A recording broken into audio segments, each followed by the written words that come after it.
Uno de los cuadros más plásticos de las vicisitudes de la primavera árabe posiblemente lo estemos viendo en esta crisis migratoria que está azotando Europa con los mayores flujos de migrantes desde la Segunda Guerra Mundial que están colocando a la Unión Europea en una situación difícil por la respuesta que debe de dar en sus fronteras y entre los distintos países que la conforman. Vamos a hablar de esta crisis, una verdadera crisis humanitaria que le dio en buena medida el rostro aquella foto, usted recordará, del niño turco que falleció después de tratar de huir de la guerra en su país, el niño sirio, perdón, que trató de huir de su país y que cayó, que murió en una playa turca. Para hablar de este tema, me da muchísimo gusto que hoy esté con nosotros Pepe Carreño. Pepe, un placer. Es un placer siempre. Que estés con nosotros, coordinador de Global de Excelsior. Y está también con nosotros Edgar Ortiz, él es un especialista, un internacionalista de La Salle. José, buenas tardes.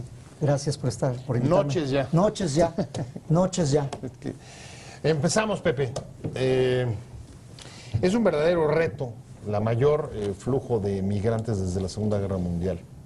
Europa no estaba preparada para esto. Europa, por alguna razón, se dejó tomar por sorpresa, ¿no?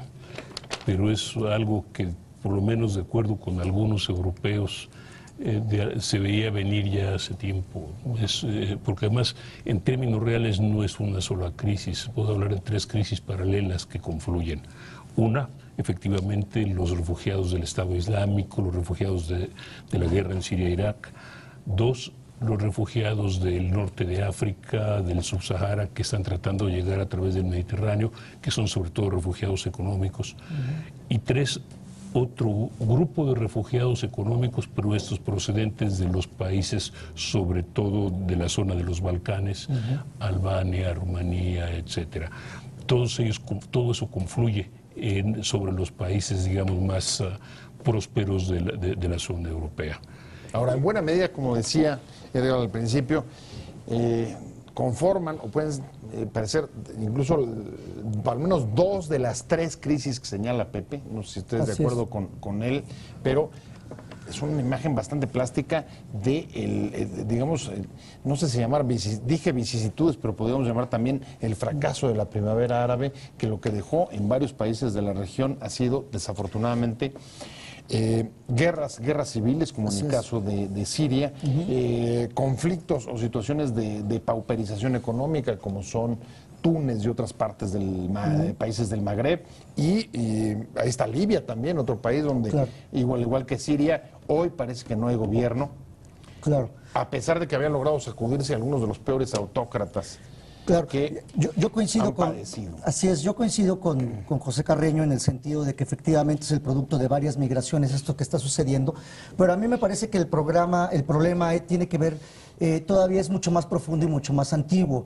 Creo que si nosotros nos vamos a los procesos de descolonización, especialmente de toda el África del Norte y buena parte de Medio Oriente, ahí vamos a encontrar buena parte de las respuestas cuando se instauran esta serie de dictaduras, en buena parte con el beneplácito de estos países europeos que ahora se están negando o están reticentes de alguna manera a aceptar a la ola de migrantes que sin lugar a dudas va a provocar una desestabilización en muchos sentidos a algunos países, no a otros, porque otros están bastante bien pertrechados, como es el caso de Alemania, pero sin lugar a dudas hay varios factores hay que considerar. Primero, efectivamente, este vacío de poder que hace rato comentábamos tú y yo que existe en estas zonas, específicamente en el norte de Siria, en una buena parte de Irak, y que a fin de cuentas que vienen también de estos procesos de guerras intensas que empezaron en los años 90, y este proceder de los grupos radicales, de alguna o de otra manera, de agenciarse territorios y zonas bajo una argumentación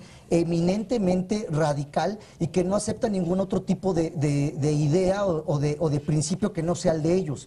Y eso nos está generando ahí una serie de desplazamientos, efectivamente mucha gente huyendo, especialmente por el asunto de la violencia y de que no solamente la violencia, sino que su vida está en riesgo.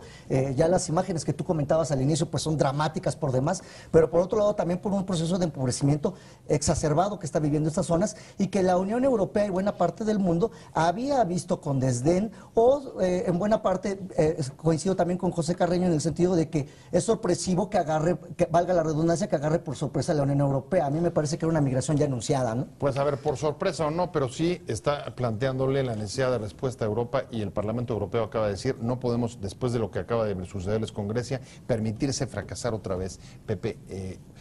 La respuesta tibia y expectante, reticente al principio, frente a el caso, por lo menos una de las migraciones que se trata no solamente de migrantes, sino de refugiados, porque están huyendo de la guerra.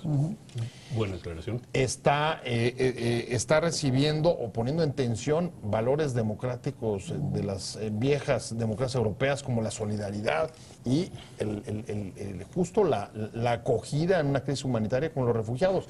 ¿Qué puede hacer Europa?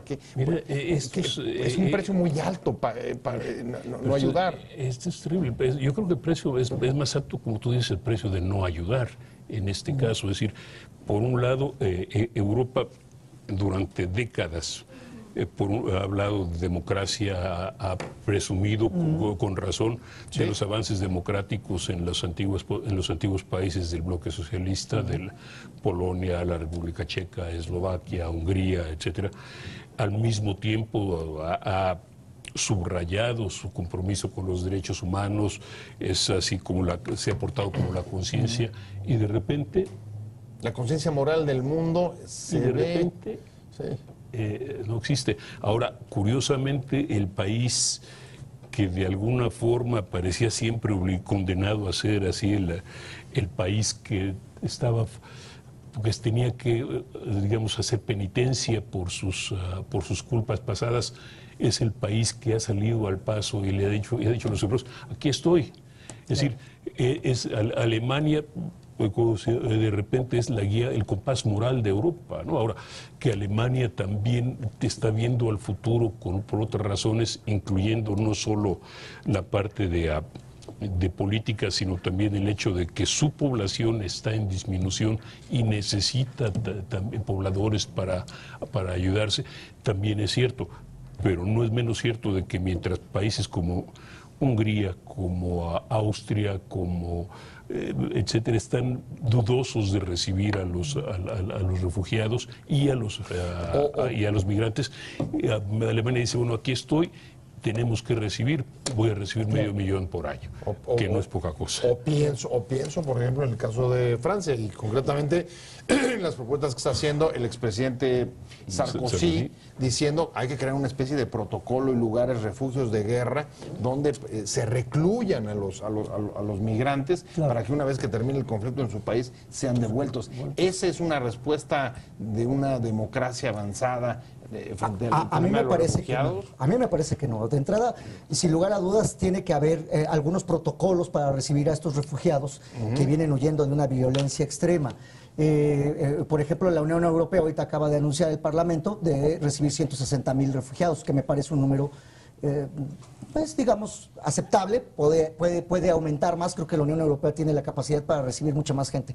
Pero esta idea de recluirlos en centros específicos y después regresarlos a sus zonas, me parece que sin lugar a dudas tienen que regresar de alguna manera cuando la violencia acabe, o tal vez integrarse a la sociedad europea, que tal vez sería lo más conveniente para ellos y para muchos grupos que ven con buenos ojos la migración hacia Europa. Pero yo lo que considero es que el problema tiene que ser, primero lo que se tiene que resolver es el asunto de los migrantes. Segundo, se tiene que estabilizar la región. O sea, es decir, no solamente es aceptarlo, sino también se tiene que hacer una política muy clara de cómo se debe de estabilizar la región. Si a través de intervención militar, si a través de apoyo económico, si a través de una negociación que incluya a mayores países. Por ejemplo, se ha hablado poco de Rusia, que tiene mucho que ver en el asunto de Siria y que se sabe que hay tropas ahí. Ellos dicen que por supuesto no están participando en los combates, pero bueno, más allá de posibles especulaciones, creo que se debe de haber una nueva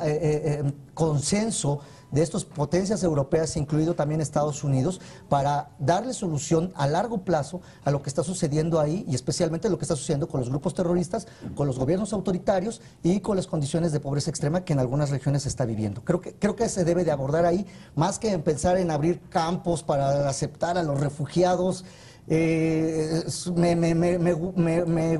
me huele algo, como diría puede Hamlet. avanzar el modelo, Pepe. Pero me gustaría hacer un punto importante. Claro. Esto es, lo bueno de la democracia es que todo el mundo tiene derecho a hablar y a expresarse. Y lo malo de la democracia es que todo el mundo tiene derecho a hablar, a expresarse y a proponer.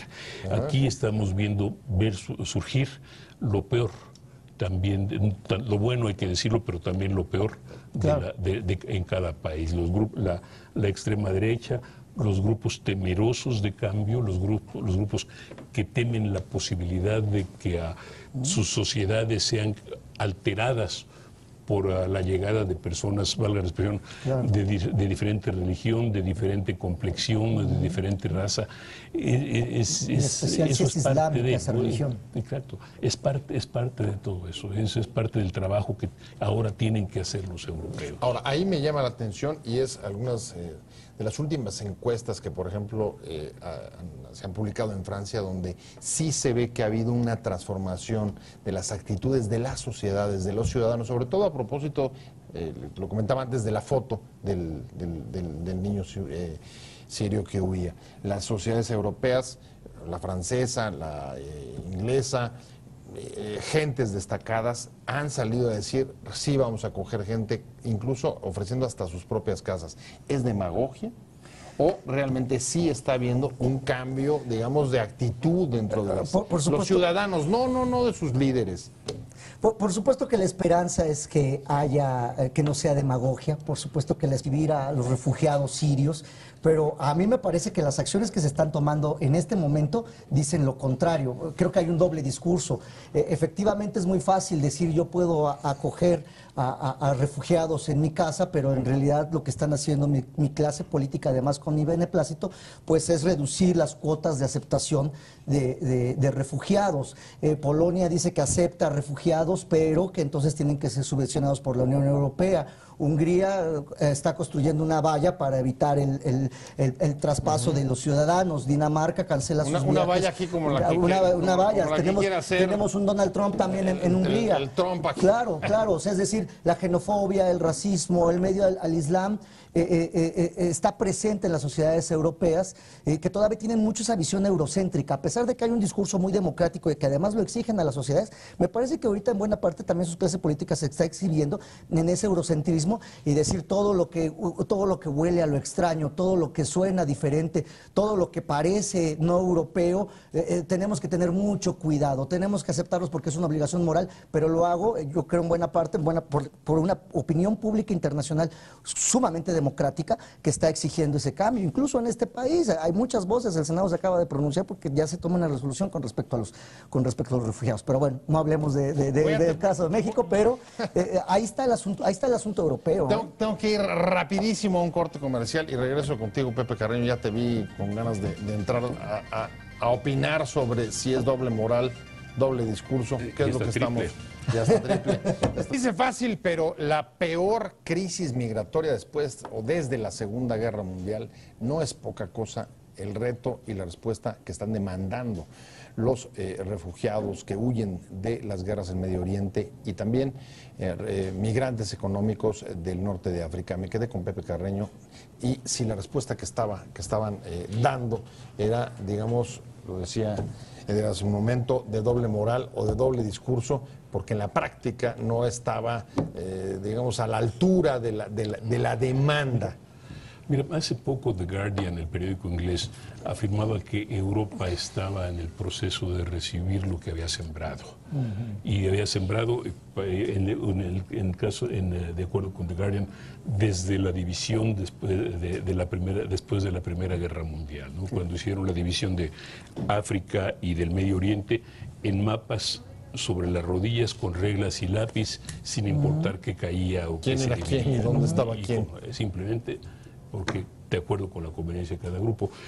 Europa durante todos estos años, y de hecho ha jugado un papel ciertamente civilizador, la carga del hombre blanco, después de todo es una idea europea, británica para ser exactos, la visión civilizadora de Europa, española, francesa, británica, alemana también en alguna medida. Pero la realidad es que los europeos buscaron civilizar a las regiones salvajes o incultas para provecho propio, no necesariamente como expresión ni de catequización ni de civilización, es para obtener provecho. Y ahora que esas regiones están produciendo lo que les dejaron los europeos, esto es refugiados y asilados económicos. Ahora los europeos están preocupados y tratando de repartir la culpa en el resto del mundo. Pero fíjate, ese es un punto muy importante, Pepe. Hay algunas voces que hoy en Europa están diciendo aprovechemos esta ola migratoria para capacitar, para preparar, para transmitir valores democráticos que nosotros hemos defendido en el mundo para que, tú decías,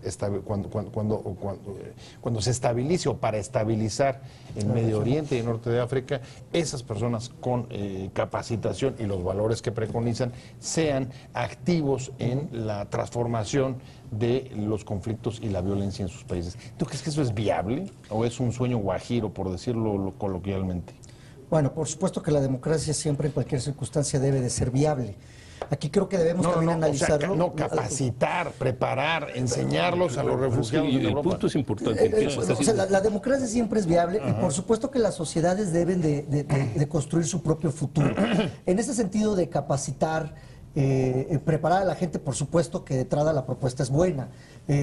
Nosotros tenemos también muchas experiencias de gente capacitada en otros países avanzados y podríamos tal vez hacer un análisis de cuáles han sido los resultados de esa gente capacitada.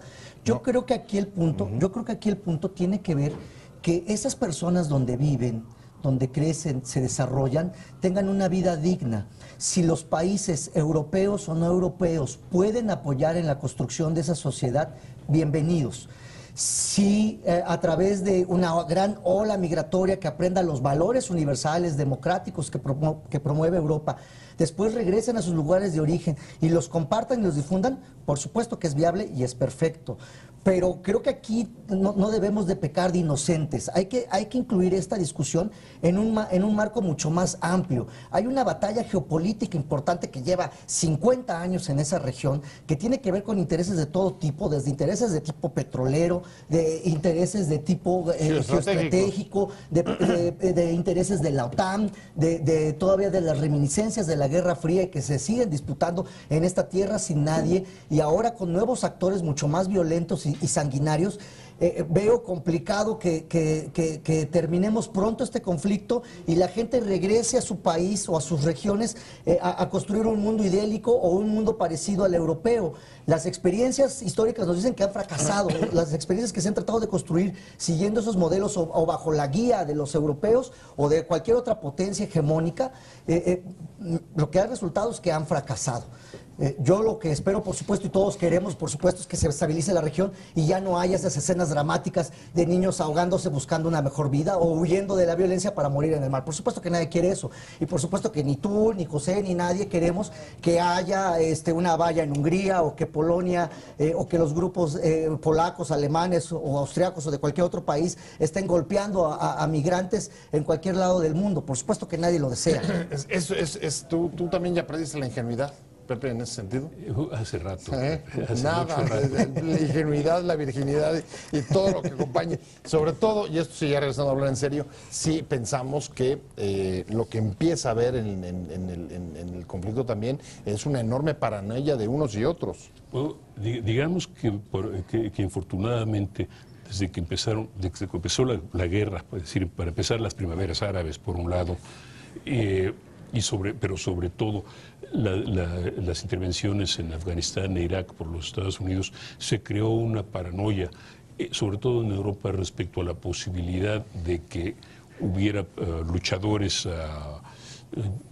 mujahidines llegando a Europa y a Estados Unidos por cualquier vía para cometer atentados, ataques, etcétera. Y últimamente, los últimos meses, con el incremento de luchadores europeos en las filas del Estado Islámico, de los radicales musulmanes, ese temor en Europa ha alcanzado niveles de paranoia. Ahora, la otra cara de la moneda, sin embargo, es que hasta ahora, y salvo hechos muy excepcionales, todo eso ha sido más expresiones de temor que realidades. aunque haya habido algún atentado, pero hasta ahora no ha habido problemas verdaderamente graves. Ojo, pero expresiones de temores que son el caldo de cultivo a veces para las reacciones más irracionales frente al extranjero, frente al que es distinto, y que son aprovechados por partidos, tú lo decías hace un rato, por partidos de extrema derecha, xenófobos. Así es, el fascismo y nazismo, el fascismo italiano y el nazismo alemán especialmente surgió del temor de las poblaciones. El racismo que aún predomina en Estados Unidos, incluso en sus propios núcleos, es producto de estos temores y además de un discurso simplista, demagogo, maniqueo, que pone de un lado a los buenos y pone de un lado a los malos. Y los somos nosotros y los malos son ellos. Claro, nosotros somos los que integramos la civilización y todos los demás son los bárbaros, ¿no? Y eso se repite en la historia. Pero a veces, tú lo comentabas hace un momento, paranoias hasta dentro de los propios países, dentro de los propios socios europeos, que ven, tú decías, una conspiración alemana para hacerse de mano de obra barata con toda esta historia de refugiados. Pero mira, lo hemos visto, la guerra de los Balcanes no está tan lejana, y la guerra de los Balcanes fue una guerra racial, religiosa. De limpieza étnica. De limpieza étnica. Y fue hace que en los 90. Claro. Así es, hace menos de un cuarto de siglo. Es decir, la división de la antigua Checoslovaquia, la República Checa y Eslovaquia, aunque civilizada y cordial y etcétera, fue en alguna medida también una expresión de eso. Y eso lo estamos viendo, las presiones o las aspiraciones separatistas de la Liga Lombarda en Italia, del grupo inglés, del English Only, o Inglaterra, o solo Inglaterra aquí, en Gran Bretaña, el intento de separación de Escocia, todo es parte de eso mismo. Es decir, tal vez es porque ya las naciones-estado, como dicen algunos, ya están sobrepasadas, pero la realidad es que la paranoia es parte ya integral de esta sociedad, alimentada en gran medida por los medios más modernos de comunicación. En este punto, quizá lo que ayude a veces a aterrizar las discusiones son, como se sabe históricamente, los números, donde mayores refugiados, los países donde mayores refugiados han aceptado son Turquía y el Líbano, cerca de 1 millón. Pero para aterrizar, ACNUR dice que se necesitaría que en Europa se recibieran hasta 300,000 refugiados. ¿Creen que eso va a pasar? No, no lo creo. Yo creo que la cuota que ahorita que están poniendo de 160,000 de primera entrada va a aumentar, pero de manera poco relevante. Aquí también el problema, aunado a estos temores, viene el problema económico, es decir, cuánto le va a afectar al bolsillo, al contribuyente europeo, el sostener y mantener a estos refugiados. Cuánto les va a costar a largo plazo mantener fronteras abiertas a estos refugiados. Cuánto les va a costar si es que deciden intervenir de alguna o de otra manera en Medio Oriente, cuánto les va a costar a los contribuyentes. También aquí hay un asunto de dineros, no solamente de xenofobia. Volvemos al asunto, el temor siempre va acompañado, el temor a lo extraño también va acompañado a perder recursos económicos importantes para los europeos. Y un poco de mezquindad, digámoslo ya también con esas palabras. Claro, estoy cerrando. Ya lo dijiste. Me estoy yendo, porque hoy es viernes, aquí nos es parte integral del ser humano, ¿no? Un poco ese tipo de mezquindades, etcétera. Pero lo importante es cómo se manifiestan esas mezquindades, ¿no? Esto es cómo se atemperan institucionalmente. Me estoy yendo, Pepe. Va. Muchas gracias. Más Pepe Carreño aquí a la fiesta de Excelsior. Hoy celebramos 2 años. Muchas gracias, Pepe Carreño. Muchísimas gracias. Gracias. Edgar Ortiz, internacionalista de La Salle. Gracias a usted por haber estado con nosotros en Opiniones Encontradas. Nos vemos, nos escuchamos aquí próximo lunes, 7:30 desde la esquina de la información. Y mientras tanto, pásenlo muy bien. Buen fin de semana.